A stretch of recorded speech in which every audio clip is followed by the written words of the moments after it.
أعوذ بالله من الشيطان الرجيم. بسم الله الرحمن الرحيم. اللهم أنت رب لا إله إلا أنت خلقتني وأنا عبدك وأنا على عهدك ووعدك ما استطعت. أعوذ بك من شر ما صنعت. أقول لك بنعمتك علي وأقول بذنبي فاغفر لي فإنه لا يغفر الذنوب إلا أنت. أشهد أن لا إله إلا الله وحده لا شريك له وأشهد أن محمدا عبده ورسوله. اللهم صل وسلم على هذا النبي الكريم وعلى آله وصحبه ومن دعا بدعوته وجاهد بجهاده واستنى بسنته إلى يوم الدين. رب اشرح لي صدري ويسر لي أمري واحلل عقدة من لساني يفقهوا قولي. السلام عليكم ورحمة الله وبركاته. قال الله تعالى في كتابه العزيز: أعوذ بالله من الشيطان الرجيم. بسم الله الرحمن الرحيم. يا أيها الناس إنا خلقناكم من ذكر وأنثى وجعلناكم شعوبا وقبائل لتعارفوا إن أكرمكم عند الله أتقاكم إن الله عليم خبير. Wahai manusia, sesungguhnya kami telah menciptakan kamu dari laki-laki dan perempuan, dan kami telah menjadikan kamu berbangsa-bangsa dan berkaum, bersuku kaum, supaya kamu mengenali di antara satu sama lain. Sesungguhnya orang yang paling mulia di sisi Allah ialah orang yang paling bertakwa. Sesungguhnya Allah itu Maha mengetahui dan lagi Maha mendalam pengetahuannya. Surah Al-Hujurat ayat yang ke-13. Pengurusi surau, pengurusi seluruh jawatan kuasa surau yang saya hormati imam pada malam ini, tuan-tuan, kaum muslimin muslimat, mukminin mukminat yang dirahmati Allah Subhanahu wa taala. Alhamdulillah, pertama dan selamanya syukur kita kepada Allah Subhanahu wa taala. Walaupun kita seharian berbagai kesalahan, dosa yang kita lakukan kepada Allah Subhanahu wa taala, maka kadang-kadang Allah Subhanahu wa taala tetap memberi ruang kepada kita untuk terus hidup dan terus memohon taubat kepada Allah Subhanahu wa taala. Mudah-mudahan kita semua yang dimatikan oleh Allah Subhanahu wa taala dalam keadaan husnul khatimah, sebaik-baik kematian. Dan Allah Ta'ala hindarkan kita daripada mati dalam keadaan su'ul khatimah, yakni sebelum kematian. Tuan-tuan yang dirahmati Allah Subhanahu wa taala, balik pada ayat yang saya baca ke awal tadi di mukadimah kuliah kita pada malam ini. Allah Ta'ala sebut dalam surah Al-Hujurat ayat yang ke-13, kata Allah: Ya ayuhan nas, inna khalaqnakum min zakarin wa unsa. Kata Allah, wahai manusia, inna sesungguhnya khalaqnakum, kami telah menciptakan kamu min zakarin wa unsa, daripada laki-laki dan juga perempuan. Menurut ulama tafsir, zakarin wa unsa ini dinisbahkan kepada Adam dan Hawa. Zakarin itu ialah Adam, wa unsa itu adalah Hawa, Sayyidatina Hawa radhiyallahu anha. Waja'alnakum syu'uban, daripada Adam dan Hawa itu kami ciptakan kamu syu'uban wa qabail, kami jadikan kamu bangsa-bangsa, wa qabail dan puak-puak. Lita'arafu, supaya kamu ini saling mengenali di antara satu sama lain. Inna akramakum indallahi atqakum, daripada kalangan laki-laki, perempuan, daripada kalangan bangsa-bangsa dan puak-puak tadi ini, kata Allah, tidak ada yang mulia di sisi Allah melainkan hanya mereka yang bertakwa kepada Allah. Innallaha alimun khabir, Allah Ta'ala itu Maha mendalam pengetahuan. Maka tuan-tuan yang dirahmati Allah Subhanahu wa taala, ayat ini nak cerita kepada kita kehebatan Allah Subhanahu wa taala, di mana Allah Ta'ala mencipta Nabi Adam AS tanpa bapa dan mak. Allah Ta'ala cipta Hawa tanpa ada perempuan. Makna daripada Hawa itu datang daripada lelaki. Allah Ta'ala buat. Makna Nabi Adam tanpa bapa tanpa mak. Siti Hawa Allah Ta'ala buat daripada lelaki. Lalu kerana Allah Ta'ala cipta daripada perempuan. Ma itu daripada lelaki perempuan. Makna anak tu perempuan. Tapi untuk kes Siti Hawa, ma daripada lelaki. Dan Allah Ta'ala cipta Nabi Isa daripada ibu yang tidak ada bapa. Itu Allah Ta'ala, hebat Allah Ta'ala buat macam itu. Maka tuan-tuan yang dirahmati Allah, wa ja'alnakum syu'uban, Allah Ta'ala buat kita ni berbangsa-bangsa. Yang kita dah tengok atas muka bumi ni, yang kita pergi Mekah, kita tengok macam-macam jenis manusia. Kalau di Malaysia ni kita mungkin tak alat. Kita tak alat pasal kita ni biasa campur lah. Ada Cina, ada India. Tapi bagi negara-negara macam negara Arab, dia tak ada jumpa pelik-pelik. Bila dia main di nama apa, Mekah tu macam-macam jenis manusia dia jumpa. Tetapi tuan-tuan dan puan-puan yang dirahmati Allah, daripada jenis-jenis tadi, dia tak main daripada benda lain, melainkan dua sumber tadi. Main daripada Adam dan Hawa. Dia tak main balik. Lepas itu kalau kita tengok dalam kitab tafsir, Allah Subhanahu Wa Taala menciptakan Nabi Adam AS itu digumpal ataupun digenggam daripada tanah yang daripada berbagai sumber. Campurnya tanah liat, campurnya tanah hitam, campurnya tanah daripada tanah apa ni jenis pasir putih. Maka jadilah manusia itu daripada berbagai rupa parah dan daripada berbagai warna kulit. Allah Ta'ala dia buat. Ya. Maka tuan-tuan yang dirahmati Allah Subhanahu Wa Taala, daripada berbagai warna kulit dan rupa tadi ni, lahirnya kita kahwin dengan isteri kita pula. Anak kita dengan isteri kita tak ada seorang pun muka sama. Tak ada satu sama. Kalau kembar pun ada beza dia. Itu Tuhan dia buat. Dan kalau kembar tak ada beza. Saya ada kawan mana kembar ni dengan sampai kita pun tak kenal, kadang-kadang kelas minta apa kita bagi adik. Pasal muka tak tahu kat mana beza. Sama. Badan sama, semua cakap semua sama. Tapi dia tetap ada beza. Dan hebat lagi Allah Ta'ala daripada kembar tadi pula cok jari beza pula. Padahal patutnya kembar ni sama pula cok jari beza. Makna abang pakai pasport lain dan dia pakai pasport lain. Dia tak boleh pergi satu pasport tu pakai dua orang. Dan hebat lagi Allah Ta'ala boleh cipta manusia ni daripada yang sama-sama tadi ni, DNA dia tak sama. Kita punya ni tak tahu, kita punya kemajuan teknologi di Malaysia ni tak tahu macam mana. Pasal kalau belah saya tu kan, kalau pecah rumah tu kadang-kadang tak boleh kesan. Tapi kalau kita ada tengok dalam CSI tu tak lah. Itu dia punya cerita.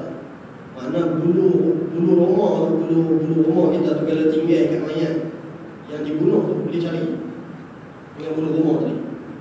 Dapat DNA situ. Itu hebat Allah Ta'ala cipta manusia. Jadi maknanya tuan-tuan, daripada zaman Nabi Adam AS sampai ke kita ni tak ada seorang pun yang serupa. Beza. Walaupun kita tengok kalau kita orang yang tak mengaji bidang forensik ni ataupun tak mengaji bidang cak jari ni, mana kita tengok sama ni, aku dengan dia sama. Tak. Tapi masa kalau kat sekolah kita nak tamrin tu, cak jari kita tak sama dengan dia. Dia ada lain. Betul. Hebat Allah Ta'ala buat manusia. Baik, maka tuan-tuan, puan-puan muslimin muslimat yang dirahmati Allah Subhanahu Wa Taala, syu'uban wa qabail. Apa beza di antara syu'uban wa qabail? Allah Ta'ala buat bangsa tadi, daripada bangsa tu ada banyak puak pula. Kalau kita fikir logik tuan-tuan, kita bangsa Melayu. Orang Melayu. Jangan fikir jauh. Kita tengok dalam Malaysia semua. Ada 14 puan negeri. 14 tu cakap dari. Awak Tuhan tak boleh buat bagi semua orang Malaysia cakap sama. Tak boleh buat. Boleh. Tapi orang Melayu sendiri, bukan jangan tengok arah ini orang, tengok orang Melayu sendiri cakap 14 jenis bahasa. Sabah Sarawak tak sama. Pulau Pinang Kedah tak sama. Perlis Penang Kedah tak sama. Kita panggil kasut, dia kasut tak sama. Tak sama. Perlis panggil kasut, tak pernah dengar. Kasut, dia lain sikit ni, saya pun tak tahu nak ajak tapi lain. Ada perkataan yang lain, tak sama. Makna kedah apa ni Allah Muhammad. Ini berak sebelah cakap tak sama. Mungkin belah typing tu rapat sikit kita tu bunyi lebih kurang. Mai ke atas sikit ke pekan-pekan belah beli ni apa. Kalau kansar ke atas tu dia cakap lain. Dan kita fikir logik pasal apa orang Melayu sendiri tak boleh cakap sama. Allah lupa. Maka tuan-tuan yang dirahmati Allah, itu makna kalau bahasa kita nak faham qabail macam tu lah. Daripada bangsa tadi ada pokok dia tu. Bukan lagi kita nak kata Kelantan pokok dia, Terengganu pokok dia, Pahang pokok dia dah. Makna nak cerita kata Allah Ta'ala boleh buat daripada bangsa tadi pokok. Hebat. Kemudian yang kata Allah Subhanahu Wa Ta'ala, inna akramakum indallahi atqakum. Daripada rupa parah, daripada warna kulit, daripada bangsa yang berbeza, latar belakang yang berbeza tadi, tidak ada yang membezakan melainkan inna akramakum indallahi atqakum. Jadi maknanya orang yang mulia di sisi Allah hanya orang takut. Tak kira hang ni keturunan hamba ke, hang raja ke, bangsawan ke, keturunan hang tua ke, tak, mak kilau ke, keturunan mana ke, inna akramakum indallahi atqakum, dia tak kira. Dalam bahasa lain kita kata hang wan ke, hang said ke, hang tengku ke, pergi haji, hang kena bubuh baju putih. Hang bubuh baju kuning, mereka kata Allah sana apa? Apa tu Buddha apa semua tu lah. Kita tu pernah ada pendapat lain sikit. Pergi Mekah bawa baju kuning. Orang yang atas bawah atas bawah ini mana ni? Untuk Sami ke mana? Kalau tak sama. Jadi maknanya di sisi Allah sama, tak ada beza. Jadi mana ni yang kata nama apa Sultan, Raja-Raja ni mana yang membezakan mereka dengan kita? Betul di sisi manusia mereka berbeza. Kerana mungkin latar belakang keturunan yang berbeza. Tapi di sisi Allah sama. Dan kalau kita belajar sejarah pun tuan-tuan, Sultan Raja ni dia mai daripada mana? Daripada mana Sultan Raja semua ni? Raja-raja semua ni. Dah tu ada lopang benda lain tu, tapi tak, saya tak nak sebut lah. Jadi kontroversi. Tak apalah. Jadi kita baca sejarah Islam, tarikh Islam. Tarikh Islam itu kan, kalau kita baca sejarah lepas wafat Rasulullah, zaman sahabat. Zaman sahabat ni kebanyakannya yang diangkat menjadi khalifah ni daripada ulama sahabat.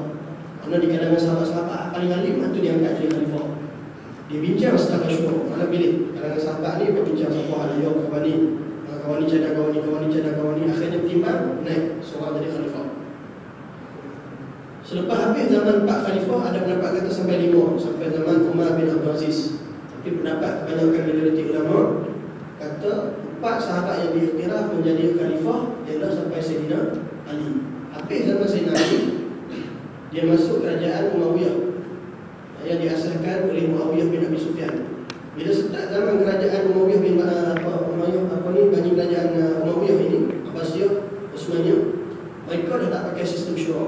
Pilih berdasarkan kelayakan. Mereka pilih kerajaan itu turun tahta kerajaan itu berdasarkan monarki. Makna pak mati turun ke anak. Jadi mana Muawiyah mati turun anak dia Yazid. Turun sampai lah Malik Marwan semua turun betul. Tak. Jadi pemimpin zaman itu dia tak dipilih berdasarkan kelayakan. Tak. Maka mulalah sistem tadi kepada sultan turun sampai nak dia ada punya saki-maki pada keturunan tu. Tetapi di sisi Allah Subhanahu Wa Taala dia tetap Allah Taala nilai itu dari segi takwa. Dia tak kira. Kalau orang India, saya sebut pada tuan-tuan ada seorang India di sekolah saya tu yang dia lupa harap dia masuk Islam. Dia kata saya lagi pun sampai ibu ni pun cakap dengan dia pun dia ada masalah pun kita tunjuk ayat-ayat daripada Quran untuk selesai masalah dia. Dia kata banyaklah bincang pasal Quran dan saya ni tengah dapatkan Quran dalam bahasa Inggeris oleh Quran untuk bagi kepada dia. Baik, saya dah bagi jaminan kat dia. Saya kata kalau you masuk Islam, walaupun sekarang ni umur you 41, dia speaking lah, dia tadi cakap ni, saya pun speaking lah, Pak ni dari skipping apa tak tahu. Cakap boleh. Baik. Jadi jadi masa cakap dengan dia tu, saya sebut kat dia, saya kata You kalau masuk Islam, bermula daripada tarikh yang masuk Islam itu, you seumpama macam bayi kecil. Maknanya dosa sebelum daripada tu semua sebenarnya free of charge. Maknanya tak ada dosa sebelum tu, tak ada habis, habis. Kita masuk saya kadang-kadang orang saya tak nak masuk Islam, kita kata okey, mana minggu depan saya cari YouTube dia. Tak boleh pergi ke situ. Tak boleh orang masuk Islam. Ya, bagi takut dia pula dia besar dah ni, dah tua orang kena pakai golok. Kalau dia naik, ada pakai ni pisau. Okey, kita kenalah bagi jaminan dia masuk Islam, dosa dia hati dia dahulu dah pak salah dah ada salah lalu semua dah terhapus. Itu jaminan kita kena bagi dia. Baik, tuan-tuan yang dirahmati Allah Subhanahu wa taala, حدثنا عمرو بن عثمان بن كثير بن عبيد قال حدثنا بقية بن والد قال حدثني زهري قال أمر رسول الله صلى الله عليه وسلم بني بياضة أن يزاوجوا أبا هند امرأة منهم فقالوا لرسول الله صلى الله عليه وسلم نزوج بناتنا موالنا أو كما قال النبي صلى الله عليه وسلم. Kami diberitahu oleh Amr bin Utsman dan Kasir bin Abid. Mereka berkata, kami diberitahu oleh Baqiyah binti Walid bin Walid, dan berkata ia, aku diberitahu oleh Az-Zuhri bahawa Rasulullah SAW memerintah Bani Bayadah supaya mereka itu mengahwinkan Abu Hind dengan salah seorang perempuan daripada kalangan mereka. Bani Bayadah supaya mereka itu mengahwinkan Abu Hind dengan salah seorang daripada perempuan di kalangan mereka. Maknanya Bani Bayadah ni dia laki-laki, wakil dia laki-laki, Abu Hind ni perempuan. Baik. Kebetulan Abu Hind ni berasal daripada kabilah Hamba. Hak perempuan ni keturunan dia Hamba Abdi. Yang si laki-laki ini keturunan Bani Bayadah. Makna keturunan bangsawan kita kata begitu. Lalu Rasulullah SAW mencadangkan kepada Bani Bayadah ni supaya anak perempuan mereka tadi ni, anak lelaki mereka ni dikahwinkan dengan anak perempuan daripada keturunan Abu Hind, keturunan Hamba. Maka bila jadi macam tu, mereka mempersoalkan kepada Nabi SAW, kata mereka, adakah munasabah kami hendak kahwin dengan anak-anak perempuan kami dengan hamba-hamba kami? Tak. Abu Hind ni pernah jadi, makna kalau kita bahasa kita tadi, anak kita, bibik kita tu ada anak di Indonesia contoh. Kita dah tengok dia lebih kurang dia tak? Tengok. Sehari tu anak dia main Malaysia, tengok mak. Main tengok mak tu dia anak tu sebab ada berlakon TV P3. Ada main ni tak nak tengok pun dia tu. Dah. Ada main ni, kita duk pilih ni tak ada buat pun Indo nak tengok, tapi ada dia tengok TV. Tengok main tu ada pilih sebuah artis Indonesia. Jadi anak kita pun bukan pak dia kenal, anak pun kenal. Anak kenal kat anak bibik. Jadi pak pun kata takkan nak kahwin dengan anak tukang gaji ke? Tak. Jadi bila Nabi SAW buat macam tu, Nabi kata kahwinlah dengan Abu Hind. Dia berkata takkan kami nak kahwin, dia boleh hamba. Maka turun ayat tadi, tegur perbuatan Bani Bayadah ni kerana mereka ni memutuskan hak perkahwinan itu berdasarkan keturunan bangsa. Tapi dalam Islam tuan-tuan sebenarnya ada bab ini, dia panggil kufu. Dalam mazhab Syafi'i, kufu ni ada dibincang dalam bab fiqh. Maknanya para ulama sebut kepada kita kalau boleh kita kahwin ni biar sekufu. Sekufu ni maknanya hak senang dengan janganlah hak susah sangat. Biar ada ni sikit, biar ada orang kata jangan cari hak susah sangat. Jadi bukan mana orang susah di kita kata tertinggal, dah bukan macam tu maksud dia. Sebab kalau tuan-tuan perhati tuan-tuan, kalau kita sendiri kita kata kita gaji kita contoh saya gaji kita contohlah gaji cikgu kita dalam 3 hari. Orang kita doktor. Gaji basic dia kita start 5,000. Potong-potong semua 7,000. Dia 7, kita 4. Dia jadi tak sekufu bukan pasal apa? Pasal nanti satu masa dia akan kata, tu tak apa lagi cikgu dengan doktor boleh kata, katalah doktor dengan pakar. Doktor 7, gad 700. Dia 7,000, bukan 700. Dia kata dah ni siapa pula siapa? Yang berlaku kan belum. Bila kita cari tak sekufu dari sudut itu. Tetapi pandangan majoriti ulama kata yang maksudkan sekufu itu ialah dari sudut agama. Kufu itu maksudnya dari sudut agama. InsyaAllah kita akan bahas itu secara lebih dalam. Baik. Tuan-tuan yang dirahmati Allah Subhanahu Wa Taala, di antara asbab nuzul yang lain disebut oleh para ulama ada dua sebab. Yang tadi yang pertama, yang kedua ini berkaitan dengan, kalau masih tuan-tuan ingat dulu kita pernah baca berkaitan dengan Sabit bin Qais. Sabit bin Qais, kalau saya pernah cerita pada tuan-tuan dulu, dia sahabat Nabi yang mana kuliah Rasulullah sallallahu alaihi wasallam, dia duduk di depan sekali. Sabit bin Qais dia suka duduk depan, pasal dia kurang minyak. Dia kurang minyak. Saya pun baru ni yang dapat makan pakai alat tu. Tak ada pakai alat terima tu. Saya ingat murah. Rupanya ribu, 2,000, 3,000 tu. Bukan terima sangkut. Baik, zaman tu ni Sabit bin Qais ni dia kurang dengar. Jadi bila kuliah Rasulullah dia duduk depan. Tu saya cerita pada tuan dulu. Jadi satu pagi subuh tu dia lewat semayang lewat. Bila dia lewat, tempat dia tadi orang ambil lah. Tempat dia biasa duduk tu orang ambil. Jadi dia pun langkah sampailah tempat tu. Tolak juga orang hak duduk tempat dia supaya dia dapat ambil tempat tu. Akhirnya orang tu tak mau bangun, duduk kekal di situ. Dia pun tanya ni siapa dia tak mau bawa tempat dia. Tanya ke orang kiri kanan, kata ni anak bulan. Dia kata ni kat mana ni anak tempat dia. Dia kata kepada mak laki-laki tadi. Lalu dia dengar oleh Rasulullah SAW. Saya dekat dengan Rasulullah SAW. Siapa kata tadi? Rasulullah, siapa kata tadi? Maka Sabit bin Qais kata, aku ya Rasulullah. Baik, kamu yang kata. Baik Sabit.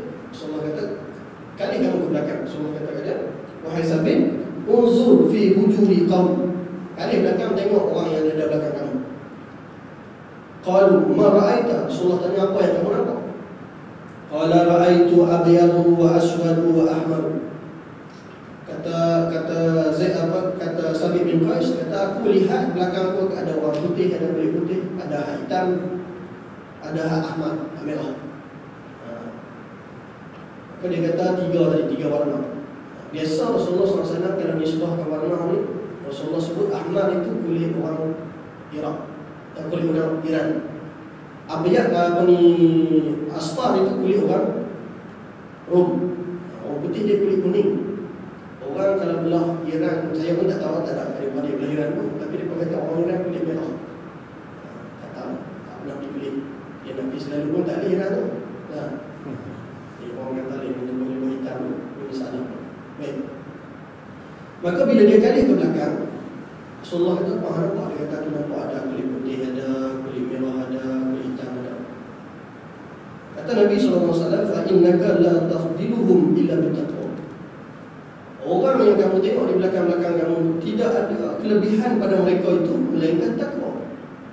Jadi maknanya bila kamu kata kepada orang tadi ni, sekian kamu kata kepada mak ayah dia, keturunan dia tak baik dan sebagainya, Allah Ta'ala tak tengok keturunan tu.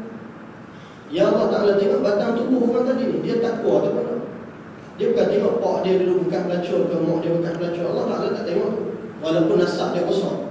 Tetapi di sisi Allah Ta'ala tengok orang pribadi itu sendiri, dia takwa kepada Allah. Itu di sisi Allah Subhanahu Wa Ta'ala. Baik, maka tuan-tuan yang dirahmati Allah Subhanahu Wa Ta'ala, insyaAllah nanti kita akan sambung pada syarah yang tadi tak habis lagi. Kita akan sambung beberapa hadis Nabi yang menisbahkan kepada itu, iaitu asbab nuzul yang ketiga. Jadi ada 3 asbab nuzul daripada ayat 13 surah Al-Jurat. Kita berhenti situ, nanti kita sambung dulu. Kita tengok tadi kitab baru.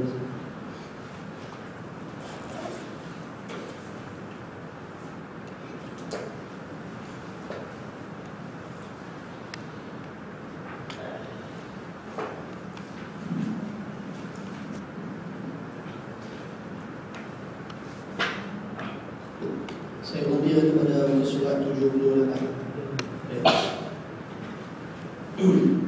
Baik, kita boleh sebut pada tuan-tuan pada masalah 40. Masalah 40 untuk surat 78. Kalau musannif rahimahullah ta'ala wa nafa'ani wa nafa'ana bi ulumihi fi darain amin ya rabbal alamin.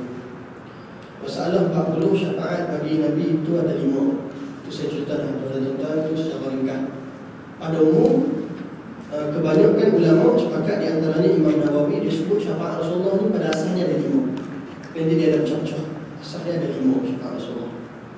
Yang pertama kata Imam Nawawi, syafaatnya pada melepaskan orang-orang daripada haru biru pada masyarakat. Yang pertama sekali syafaat Rasulullah menghilangkan haru biru orang pada hari kiamat. Yang mana kalau kita tengok pada kitab-kitab yang lepas, pada hari-hari yang lepas, Nabi cerita pada kita bila matahari itu setingkat di kepala, bila manusia itu dalam keadaan duduk dalam peluk, duduk dalam nanah, duduk dalam kepanasan hari kiamat, bersesak-sesak, berhimpit-himpit antara satu sama lain. Maka ada hadalan daripada kepala di bawah, kaki di atas. Ada yang macam-macam jenis, ada yang perut terburai dan sebagainya. Dalam keadaan macam tu tadi ni, Nabi SAW ada kelebihan menghilangkan huru-hara hari kiamat tu pada umat dia. Itu yang pertama. Yang kedua, syafaatnya bagi memasukkan suatu kaum ke dalam syurga dengan tiada hisab. Ini kita jumpakan di buah dia. Nabi ada satu syafaat Nabi yang Nabi kelebihan tadi ni, Nabi ada pada Nabi boleh memasukkan umat dia tanpa hisab dalam syurga. Makna dia orang umat Rasulullah ni yang selected, yang terpilih ni, dalam hadis sebut 70,000. 70,000 tadi ni masuk syurga tanpa hisab. Makna dia tak melalui titian siratal mustaqim, dia tak kena timbang mizan, dia terus sebut nama Mat. Okey, terus masuk Mat, masuk dalam terus.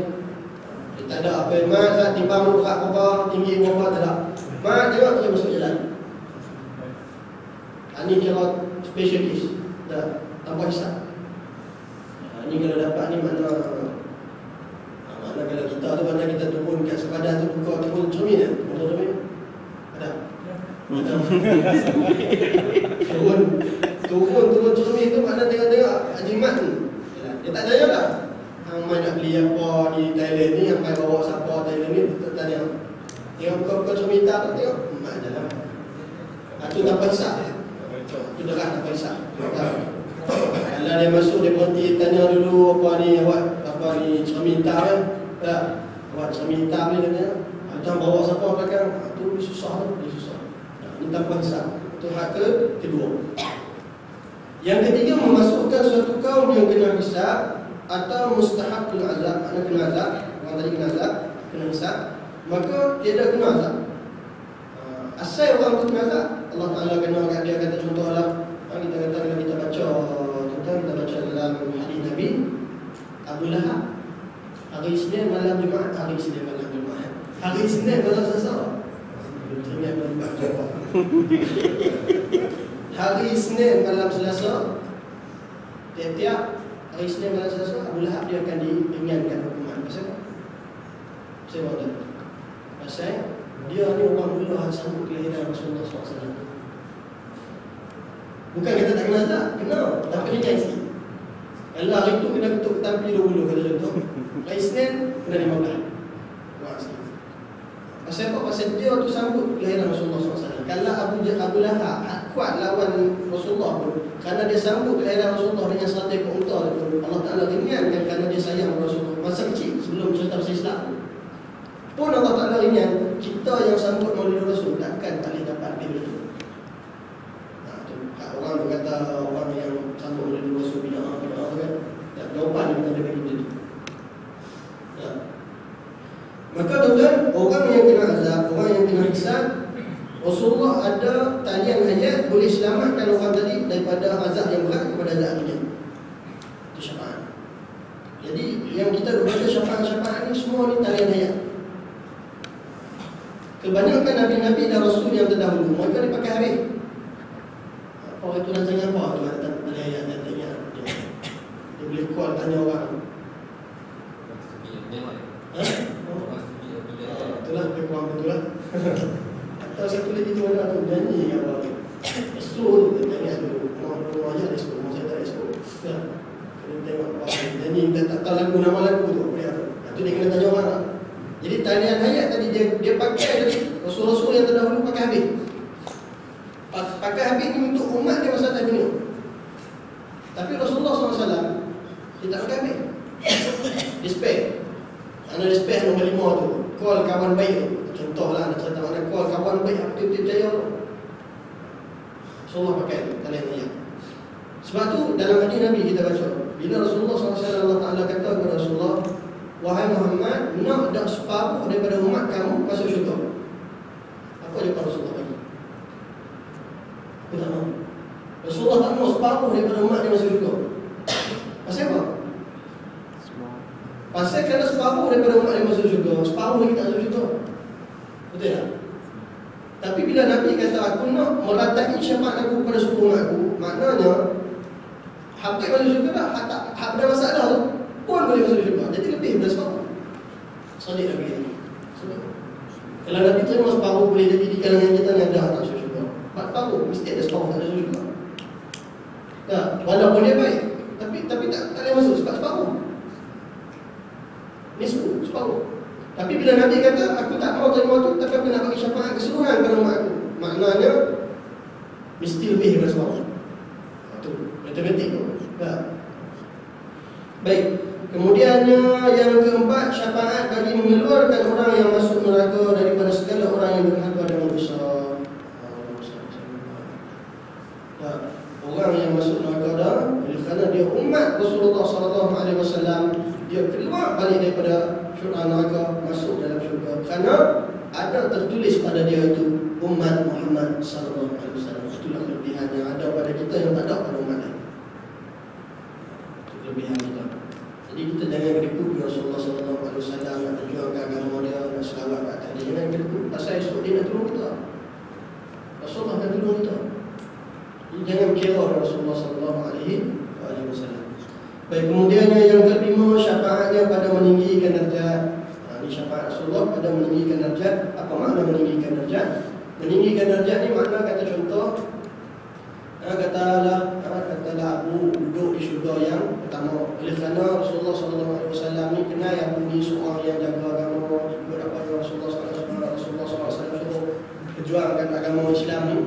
Maka Rasulullah bagi kepada dia daripada duduk kelas ketiga boleh masuk kelas yang kedua. Darjat tu diangkat naik.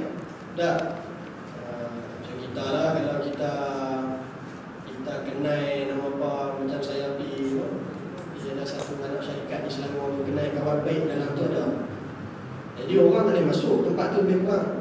Tapi oleh kerana kita kenal kawan tu, jadi kita boleh masuk bilik tu. Bilik khas lah mana yang kurang apa. Dah kita boleh masuk tempat tu. Mana dia dapat syafaat tu meninggikan darjat orang tadi. Padahal kalau orang biasa mereka kena duduk satu tempat tu, duduk situ proses lah. Tapi oleh kerana kita ada syafaat ni orang tu, kita tarik kita masih duduk di tempat. Dah. Kalau bahasa mudah kita kata meninggikan darjat ni, mana kalau kita yang kerajaan, orang perempuan dia mana. Dah. Orang perempuan dia mana. Mana kalau orang ajar kerajaan ni dia duduk kelas yang bertanya anak lama nak latih agama. Mana kelas dia tu, kelas dia. Perempuan mana dia tak lah, kelas dia tu. Kalau tak dia kena duduk apa orang. Dah. Kalau gaji banyak ni dia duduk seorang. Dah. Kan dia ada punya kelas. Jadi benda tu membezakan bila dapat syafaat Rasulullah SAW. Baik. Kata Al-Iraqi dalam Syarah At-Taghrib, dan hanya saja diingkari oleh golongan Khawarij dan setengah daripada Mu'tazilah daripada segala bahagian yang tersebut itu ialah mengeluarkan suatu kaum daripada neraka kemudian masuk ke dalam syurga. Golongan Mu'tazilah dan Khawarij ni dia pun setuju 5 tadi kecuali hal nombor bawah. Mereka tak setuju yang nombor 4. Nombor 4 mereka tak ada terima. Bagi golongan Mu'tazilah dan juga Khawarij, bagi mereka orang yang masuk neraka takkan keluar sampai bila-bila. Itu beza mereka dengan Ahli-Sunnah. Banyak lagi beza lain, tapi di antaranya sebab Mu'tazilah Khawarij ni dia banyak pakai kain. Ini banyak tuan-tuan. Dan masuk di Malaysia ni banyak orang yang Mu'tazilah. Tapi kita tak boleh dia nama Mu'tazilah. Tak boleh lah. Tapi perangai Mu'tazilah pakai kain. Macam saya cerita pada tuan-tuan dalam kuliah lepas, cerita pada tuan-tuan ada seorang makhluk ni, tentang manusia apa tak tahu. Dia kata apa tuan? Dia kata Allah Ta'ala ni dia buat khinzir, buat babi, tapi dia yang bagi haram. Dia yang nak makan. Nampak? Dia nak tune kepala otak kita. Dia kata Allah Ta'ala cipta babi, tapi kenapa dia larang? Kadang Allah larang makan, tak payah cipta. Nampak? Kita pun jawab kat dia orang belak, dan belak buat tak makan teh. Kalau dia belak, siapa dia tak makan teh dia sendiri? Hai buat makan lah. Itu bahasa kasar lah. Tapi orang macam ni bukan boleh jawab baik-baik je. Boleh jawab macam tu. Banyak lagi binatang lain siapa yang nak makan babi tu. Lembu macam-macam jenis ada, lebau ada, tak? Unta ada di bawah ni, kawan-kawan tu daging kuda. Macam-macam lagi ada. Hatu juga nak pergi faham. Apa? Tak? Tuhan ni adil, dia buat banyak, dia tak bagi satu je. Bukan dia buat banyak, tak bagi semua, bagi makan satu je. Faham tak? Dia buat banyak, tapi dia tak bagi makan satu. Besarlah tu. Tak? Macam kita dalam rumah lah, anak kita boleh masuk semua bilik, kecuali bilik kita. Besarlah tu. Tak? Takkan kita nak kata anak kita zalim kot macam tu. Tak? Sebab dia masuk bilik kita, dia zalim tak? Sebab tu kezaliman ni kita kata, dia nak kata Tuhan zalim maknanya. Tapi dalam agama ni, wada'u syai' fi makani. Makna zalim tadi ni, makna adil itu ialah meletakkan sesuatu pada tempatnya.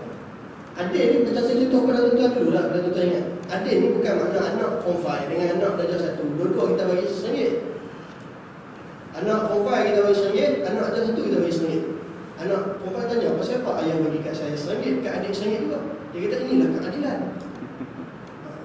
Itu bukan adil, itu kekak tu. Patutnya form 5 bagi RM5. Hak dah 1 bagi RM1. Hak tu pun nama adil. Dalam Islam hak tu adil. Hak form 5 RM5, hak dah 1 RM1, itu adil. Meletakkan hak pada tempatnya, meletakkan sesuatu pada tempatnya. Adil ni bukan makna adik dapat RM1, abang dapat RM1 ke? Tu tak betul, tu bengong. Tu bengong, makna tak betul pak dapat macam tu. Kan? Jadi dia kata betul, tu yang pertama dia petikai. Yang kedua dia kata Allah Ta'ala yang buat nafsu, dia kata. Lepas tu dia cipta perempuan cantik-cantik. Lepas tu kita berzina, dia marah kita. Apa? Ni nama apa dia? Ada dalam orang yang ikut Facebook dia tak? Kawan ni. Dia dulu budak ni, dia asal dia kata mengaji agama. Lepas tu dia pergi bercampur dengan geng sosialis. Dia jadi bengok. Asal agama, lepas tu mengaji tak boleh, dia nak topik kawan dengan geng sosialis. Dah jadi begitu. Jadi Tuhan, dia bagi cipta perempuan cantik macam mana pun, yang dia bagi itu yang halal, kahwin. Yang haram tak boleh. Jadi makna dia bagi, ada benda dia bagi, ada benda dia tak bagi. Minum, nak minum apa? Minum lah teh, air ke, kopi, air ke apa, ikutlah minum. Yang minum apa? Satu tu je. Kalau dia kata hak lain jangan minum, semua dia minum. Allah ada minum. Itu kita nampak zalim. Pasal buat banyak, tak boleh satu. Yang boleh satu. Hak ni buat banyak, hak tak boleh satu. Baik.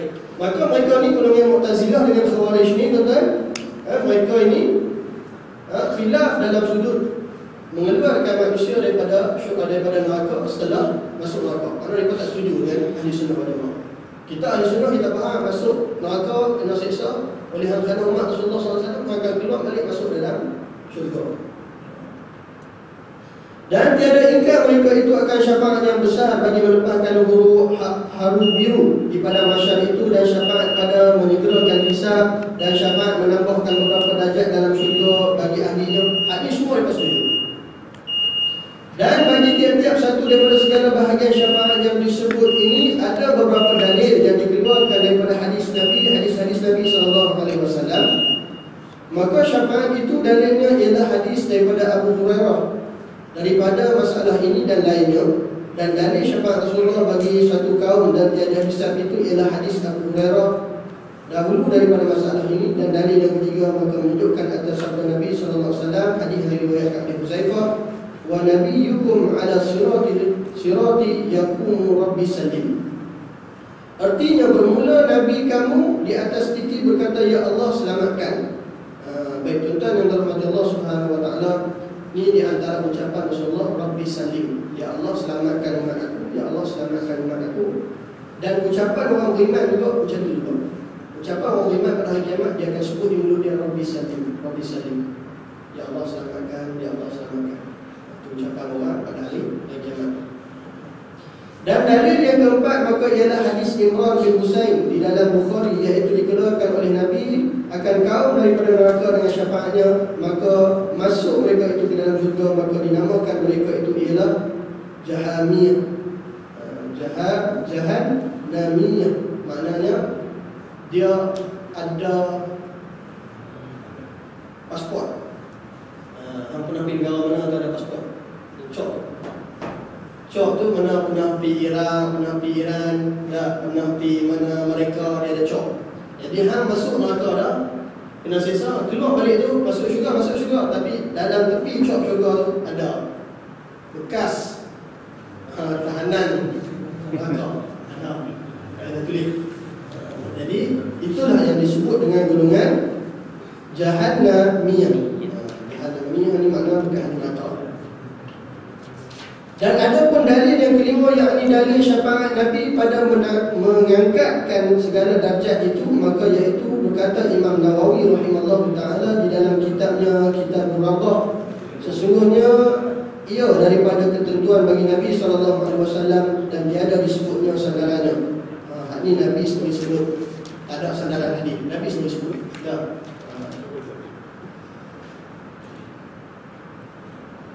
Dan sesungguhnya disebut oleh Qadhi Iyad, syafaat yang ke-6 ialah syafaat Rasulullah SAW bagi bapa saudaranya Abu Talib pada meringankan azabnya, yang disebut dalam Sahih, di dalam kitab As-Sahih Ithaf As-Sadah Al-Muttaqin pada muka surat 454 juz 10. Maknanya Abu Talib walaupun dia kafir, patutnya dia kena siksa berat, tapi dia diringankan oleh kerana dia ni banyak bela Rasulullah. Dan seringan-ringan hukuman dalam neraka ialah apabila pakai dua sepatu maka menggelegak tubuh dan otak. Itu paling ringan. Makna sarung slipper tu gelegak kepala otak, kena karet tu lah dia. Maka tu seringan-ringan hukuman yang dikenakan ke atas Abu Talib. Oleh kerana apa? Oleh kerana dia banyak membantu perjuangan Rasulullah SAW walaupun dia seorang yang tidak beriman. Jadi bapak dan ibu tu bagi je kan? Pak mamak Nabi tu. Baik, pak mamak Nabi tu kalau kuliah lalu sini saya tak pernah sebut. Kalau kuliah saya lalu tu saya ada satu kitab tuan dikarang oleh bekas mufti di Mesir.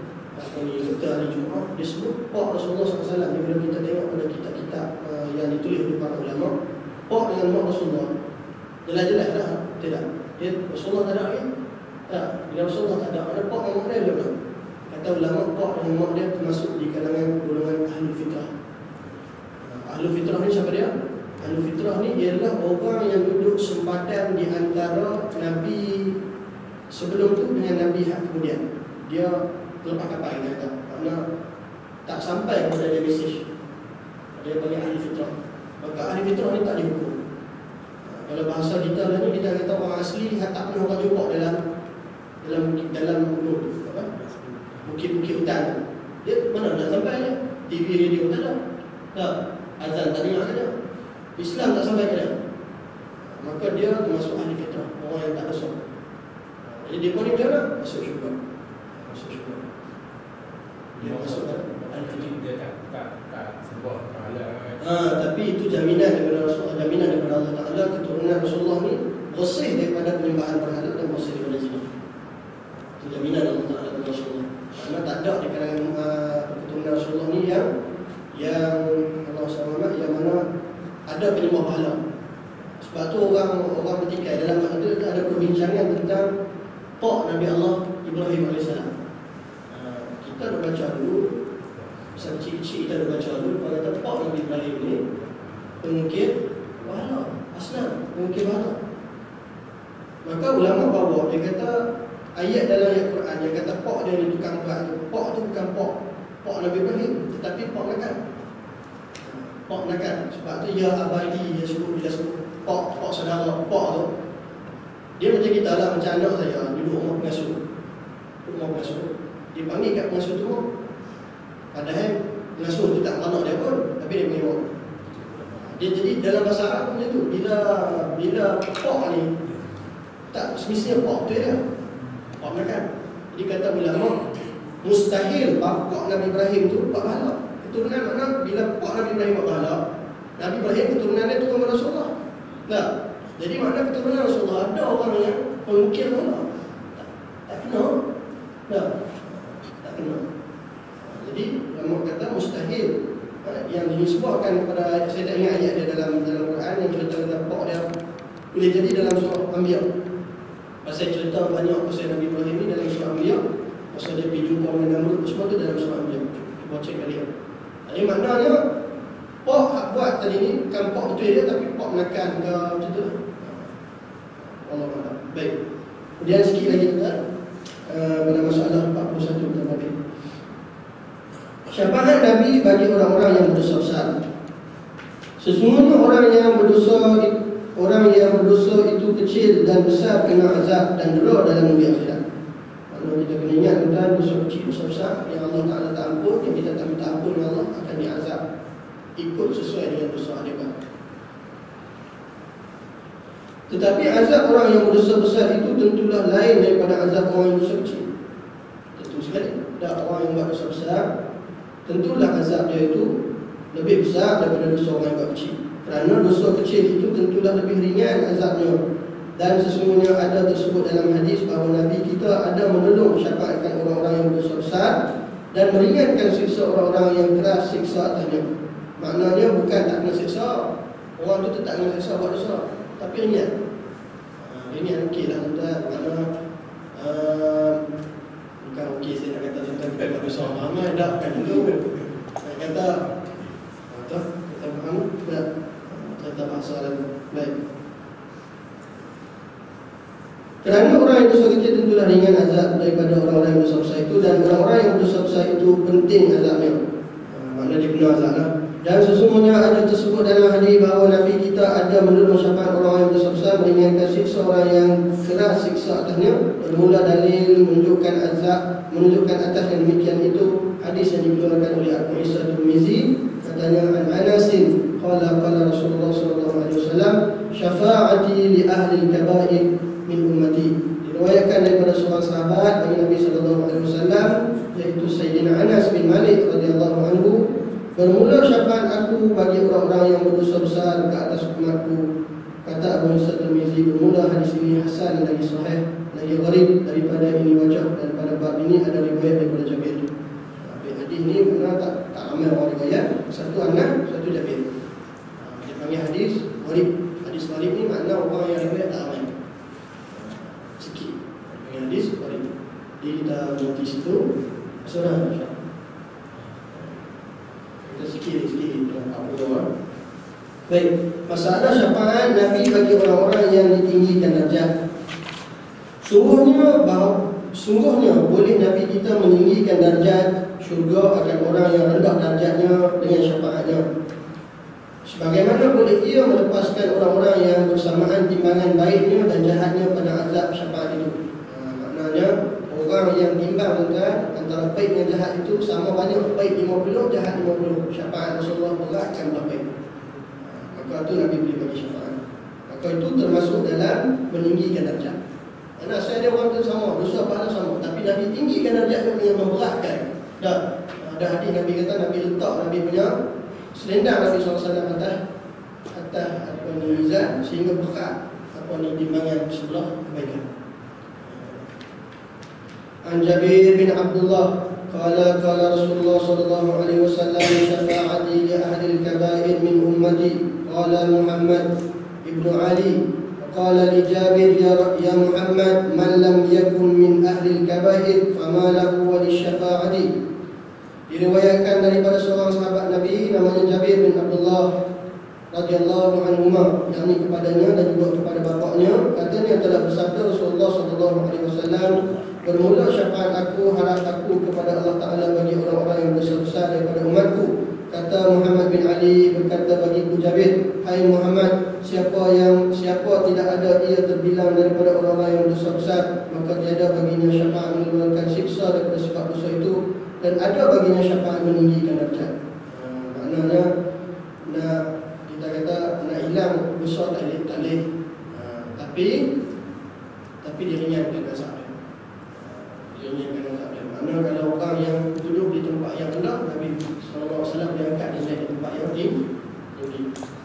Di tuan kita nanti itu, insyaAllah kita akan sambung pada masalah 43 umat Muhammad masuk syurga dengan tiada hisab. Ini dia akan bahas. Saya sebut tadi 70,000. Adakah jumlah 70,000 atau lebih? Kita bahas itu insyaAllah. Jadi saya bagi sekadar itu untuk Nabi Hazar. Assalamualaikum warahmatullahi wabarakatuh.